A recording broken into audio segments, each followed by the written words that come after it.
This is American goulash because it's for people who don't have time or money. Yeah.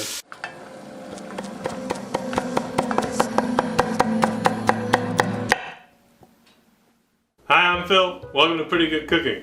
Pretty good. Tonight on the show, as a follow-up to Hungarian goulash, I'm gonna make American goulash.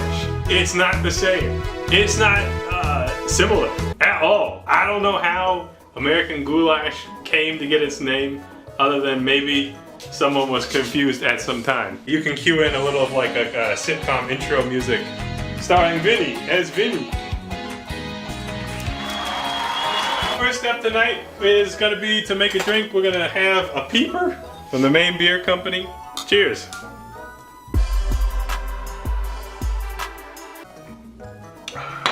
It's good. All right, so this is actually a one pot dinner. I'm gonna use my Dutch oven. You just use a big old pot, whatever pot you got. And we're gonna heat up over medium heat some oil. I'm using canola oil today, or vegetable oil, I'm not really sure, whatever is in this mystery bottle. Because I wanna capture that signature poverty taste using cheap cooking oil. And I'm gonna make some jokes about that throughout the episode. I come from humble means, so I feel like I can make those jokes. But if you're offended by them, I'm sorry in advance.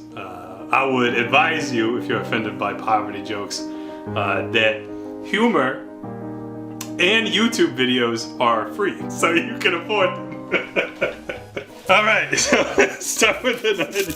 We're gonna use a whole one today. Whatever onion you got is good. I'm using a sweet onion today. By the way, you got a couple of options here. You could start with your vegetable, or you could start with your ground meat. And really, I don't think it's gonna make a big difference for the taste at the end. However, I am somewhat concerned about getting the texture of these vegetables to be better. I think it will take the vegetables longer to cook really than the meat. That's why I'm doing what I'm doing. I want to get these veggies cooking away. Okay, we'll get the onions cooking.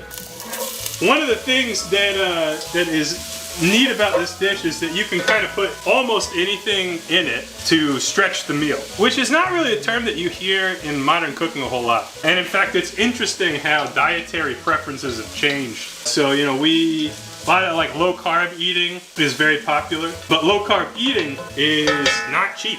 Like anybody who's tried that will tell you. I'm like, God damn. So we're gonna stretch this meal by putting miscellaneous vegetables into this, which is why I want to start the veggies first, because some of these veggies take a little bit longer to cook. So the next thing I'm gonna put in is mushrooms.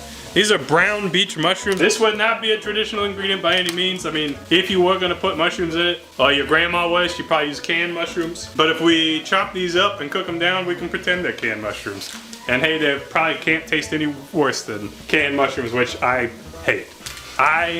Phil from PGC do not endorse canned mushrooms. All right, we give them a rinse. And for these guys, they're like so obviously grown in a lab or whatever. You know, they have that bottom piece right here, which was grown in the growing medium. So I just lopped that off. And I'm gonna chop it up. I think that'll be better for our texture of the goulash. Choppy choppy. And mushrooms have the miraculous property that you can just cook them and cook them and cook them and cook them. And you can't really overcook a mushroom. So those are just gonna go right in. We'll let those cook down with the vegetable. Next up on our vegetable quest is the green bell pepper. That is the worst pepper. Hands down, bottom tier. But even the worst pepper is worth eating, sometimes. And true to form, this would be the pepper that you would most frequently find in the goulash. So I'm gonna chop that up a whole bunch and we'll pop that in. Time for peps in the pot. Now again, like if you don't like vegetables, you don't have to put any vegetables in this. So then it's not gonna be stretched. You're not gonna have as much food. All right, next vegetable stretcher is the zucchini. The zucchini is truly budget friendly. These are always cheap as hell. This is like the perfect vegetable to sneak into this type of a thing, particularly for someone who does not like vegetables, you know, like a child. Specifically because it'll just kind of melt into the sauce, especially if you chop it up small, like so. So you get all the benefits of vegetables, and the person who realized how many fucking vegetables you put in it will be like, you betrayed me. I have no experience with that, ever. Look at this volume of nutrition we've added already. Incredible. So it's like a toddler's worst nightmare. Okay. Next up, we're gonna do some garlic. The amount of garlic you use in this, that is a spiritual and deeply personal decision. I'm gonna use 4 cloves. I think that'll be nice. But you could use more. I guess you could use less. All right, here's my garlic. All right. So big vegetable mass. We'll let that cook while we work on other things. And to be honest, we can probably get the beef going in here too. So I think I might just do that. All right, here's our beef. This is 1.02 pounds beef. So we'll just pop that bad boy in there. And if you want, you know, you can try to like push this down into the vegetables. But really, we're trying to brown everything, let it cook down. So that's fine. And now that we got the beef in there, let's hit it with the flavor booster, which is the Worcestershire Sauce, Worcestershire Sauce, Worcestershire Sauce, and it makes beef taste good. So you put a little bit of that in there. No problem. In a similar vein, we're gonna add beef shits, also known as BTB, beef shits, concentrated beef shits in a jar. This will elevate the beefiness of the goulashes. Let's hit it with some Italian seasoning. This is a hallmark of this style of cooking. It'll just be generic Italian seasoning. If you want, you can also add some red pepper flakes. These are flat iron, 1 black, like that. Just for like the hint of a fart of 1 hot chili. I'm feeling a little impatient, and this meal can be very, very fast. So we're gonna blast through this. It would be nice to let this cook down for a bit. You know, you get a little bit of browning action on your beef. Vegetables get a little more tender. But, I mean, speaking frankly, I just want to like be done and go play video games with my friends. So I'm not like phoning it in, but we're just gonna move things along. All right, so what's next? We're gonna add some pasta sauce. So I'm using this cheap pasta sauce, traditional, because it was cheap and it worked great for this. But probably most common would be the generic cans of tomato sauce, plus some tomato paste, plus some diced tomatoes. So we're just gonna use pasta sauce, and we'll use tomato paste, and some Petite diced tomatoes. All right, and we'll do the tomato paste. I don't know what just happened. And you probably should not use a whole can, it might be too thick, like, you know. But I'm never gonna use the rest of this for anything else, so it's going in. We'll just have a more thickness goulash. And you can see just from that paste, that's very, very thick. So we definitely need to thin this out. And we'll do that. We'll do that by adding water. Okay, so we're gonna let this simmer. I would say that our consistency is pretty soupy right now, and we don't really want it to be soup per se. However, we're gonna add the ultimate stretcher, which is pasta. Specifically, elbow macaroni. We're gonna add the elbow macaroni, and that will thicken it back up because it'll absorb a lot of that liquid. So I'm gonna get this cooking, and then we'll add about a half box of the macaroni, which I got right here. Elbow macaroni. I think it cost me $1. And that's about it for now. So we're gonna get that simmering, add the pasta, and this is a really fast meal and cheap as hell. So be right back.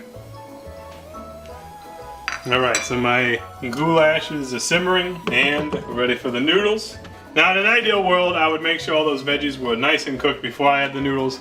We don't live in that world. So in goes the macaroni. And we mix that in, and we'll let this thicken up. I haven't salted anything. Probably won't salt anything till the very end, but I will add some pepper now. You never know with like canned products and the beef shits and stuff like that. You never know how salty it's gonna end up. So I think it makes sense to wait to the end on this one and let this simmer until the pasta is cooked. Should be about 20 minutes, but we'll check it in 15. All right, 15 minutes was actually perfect for ours. The pasta is fully cooked. Now look at how gloppy this got. That's what you want. You want a big gloppy mess to fill your gullet on the cheap.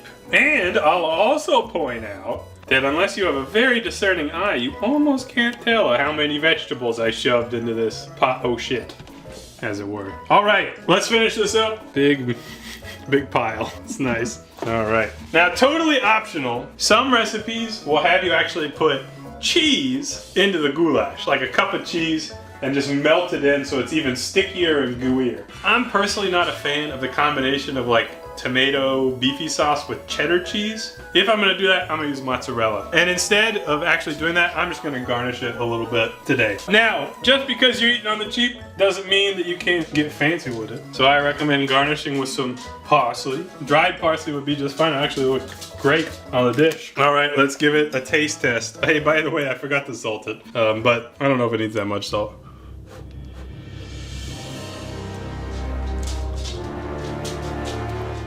Oh, it tastes great. You know, it kind of tastes like miscellaneous spaghetti. That's kind of what it is. But that's quite nice. Can you taste the lack of paprika? Yeah, it doesn't taste like paprika. And specifically, American goulash typically does not have paprika. Now, this type of food would certainly be fine if you added paprika. You could do that, but traditionally it's not put in it. Tastes good with the cheese.